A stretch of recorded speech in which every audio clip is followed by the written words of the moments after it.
Children, you know which are the organs of the government?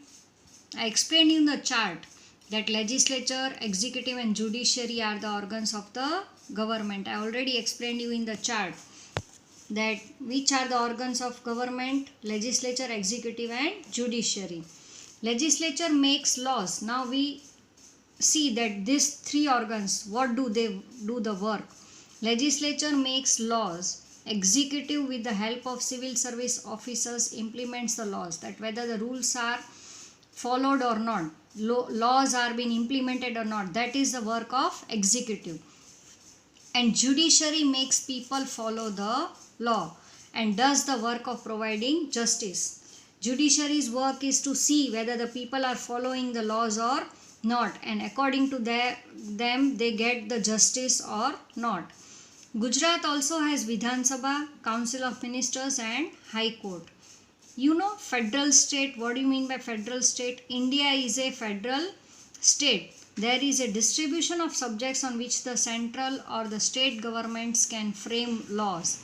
There are three such lists: union list, state list and the concurrent list. Laws are framed by the central government, are applicable to the entire nation.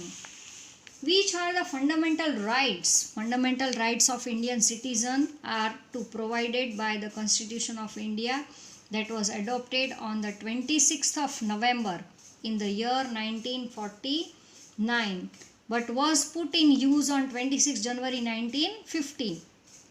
They took 2 years. I told you no, that 2 years, 18 months, they took 11 months and 18 days, they took the time to frame the rules and regulations. So it was implemented on 26th of January 1950.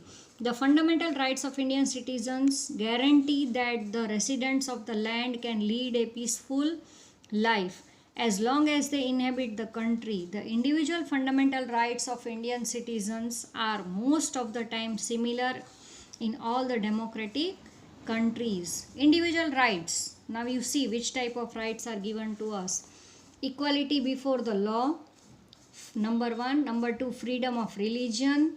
You can follow any religion. There are Muslim mosques also in India. There are different Hindus, temples, Hinduism, Buddhism, Christianity, Sikhs. All religion are followed in India. People can follow whichever religion they need. That is freedom of religion. Now freedom of association and peaceful assembly. Freedom of speech and expression. Whatever you want to say, whatever you want to speak, you can speak. That is freedom of speech. Right to constitution remedies for the protection of the civil rights. You saw these are the fundamental rights given to the people in democratic country.